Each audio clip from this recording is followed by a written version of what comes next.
रवि, रवि क्यों कर रहे हो मेरे साथ ऐसे? रवि तुम भूल गए तुमने क्या वादे किए थे? रवि मैं कैसे अकेले रह पाऊंगी तुम्हारे बिना? रवि प्लीज रुक जाओ रवि, रवि। पता है सीमा, तुम औरों से बिल्कुल ही अलग हो। जी हाँ, मैं सच में तुमसे प्यार करने लगा हूँ रीमा। मैं तुम्ही से शादी करना चाहता हूँ। कुछ भी रवि, देखो मैं टाइम पास के लिए नहीं हूँ। क्या तुम सच में ये फील करते हो मेरे लिए? भूल गई सीमा, मैं फौज में हूँ और एक फौजी कभी भी झूठ नहीं बोलता। जोहार, छत्तीसगढ़ में आप सभी का स्वागत है।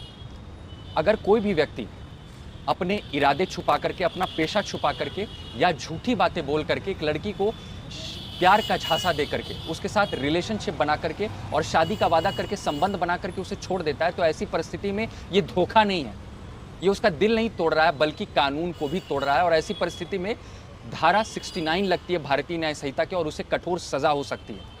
ऐसी परिस्थिति में कई बार देखा गया है कि जब लड़के प्यार के वादे देते हैं, झांसे में देते हैं और ट्रस्ट एंड कॉन्फिडेंस बिल्ड करते हैं एक लड़की के साथ, तभी एक लड़की उसके करीब आती है और उसे वो आत्मविश्वास दिलाता है कि वह उसका साथ निभा सकता है, वह दोनों एक दूसरे के साथ शादी करके अपना जीवन आगे बढ़ाएंगे। फिर क्या है, लड़की आगे बढ़ती है, लेकिन कई परिस्थितियों में इसका विपरीत हो जाता है और बहानेबाजी चलने लगती है लड़के की तरफ से बाद में कि वह शादी नहीं कर पा रहा है, या तो उसके परिवार नहीं मान रहे हैं, या उसके आस पड़ोसी नहीं मान रहे हैं, या समाज पता नहीं क्या कहेगा।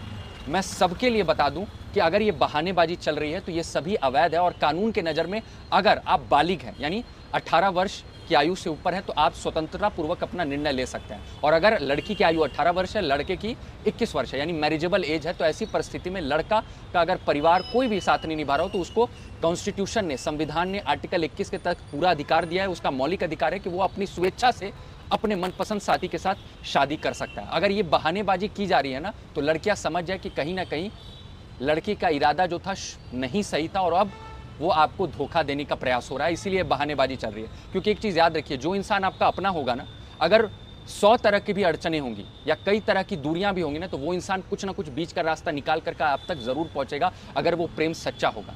नहीं तो कहीं ना कहीं आपके साथ झूठी और धोखाधड़ी की जा रही है। और ऐसी परिस्थिति में ये कानून के साथ भी धोखाधड़ी, और कानून आप सभी के साथ खड़ा है जिनके भी लड़कियों के साथ ऐसा हो रहा है। क्योंकि एक लड़की को जब यह एहसास होता है कि जिसके लिए वो सपने सजा रही थी उसी इंसान ने उसको ऐसे धोखा दिया, उस दिन वो टूट जाती है, उसके जीवन में कुछ भी नहीं बचता, वो बिखर जाती है। तो टूटने की आवश्यकता नहीं है, सही समय पर सही सलाह लेकर के आगे कदम बढ़ाएं, क्वालिफाइड यानी कि एक योग्य अधिवक्ता से सलाह लेकर के कदम आगे बढ़ाएं। एक वर्दी जो है वो इज्जत की निशानी होती है, लेकिन अगर उस वर्दी के आड़ में कोई झूठ का सहारा ले रहा है ना, तो कानून उसे नहीं बख्शेगा।